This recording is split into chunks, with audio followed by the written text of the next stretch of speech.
Pet animals ಅಂದರೆ ಒಂದು ಬೆಕ್ಕಿರ್ಬೋದು, ಒಂದು ನಾಯಿ ಇರ್ಬೋದು. ಓಕೆ, ಅದನ್ನು ಅದು ಯಾಕೆ ನಮ್ಮ ಹತ್ರ ಬರ್ತಾ ಇದೆ ಅಂದರೆ, ಅದು ಹ್ಯೂಮನ್ ಲೈಫ್ ತಗೊಳ್ಳೋಕ್ಕೆ ಮುಂಚೆ ಆ ಹ್ಯೂಮನ್ ಟಚ್ ಅನ್ನೋದು ಅದಕ್ಕೆ ಬೇಕು. ಅದಕ್ಕೆ ನಮ್ಮ ಹತ್ರ ಬರ್ತಾ ಇದೆ. ಅದನ್ನು ನಾವು ಒಂದು ಮಗು ಥರ ನೋಡ್ಕೋಬೇಕು. ಈ ಕಾಲದಲ್ಲಿ ನಾನು ನೋಡ್ತಾ ಇದ್ದೀನಿ, ಪ್ರತಿಯೊಬ್ಬರ ಮನೆಯಲ್ಲಿ ಎಷ್ಟೋ ಅಪಾರ್ಟ್ಮೆಂಟ್ಸಲ್ಲಿ ನೋಡ್ತಾ ಇದ್ದೀನಿ, ಮನೆಯಲ್ಲಿ ನಾಯಿ ಬೆಕ್ಕು ಮಕ್ಕಳ ಥರ ನೋಡ್ತಾ ಇದ್ದಾರೆ.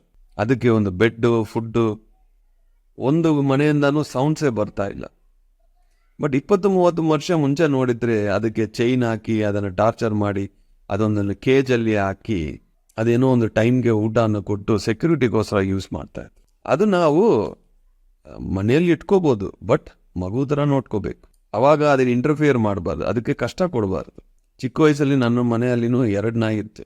ಸೊ ನನಗದು ತುಂಬ ಇಷ್ಟ. ಒಂದು ಫ್ರೆಂಡ್ ಥರ ಇರಬೇಕು ನಾವು. ಅದಕ್ಕೆ ತೊಂದರೆ ಕೊಟ್ಟರೆ ಕರ್ಮ, ಅದು ಮನುಷ್ಯ ಆಗಲಿ ಜಂತು ಆಗಲಿ.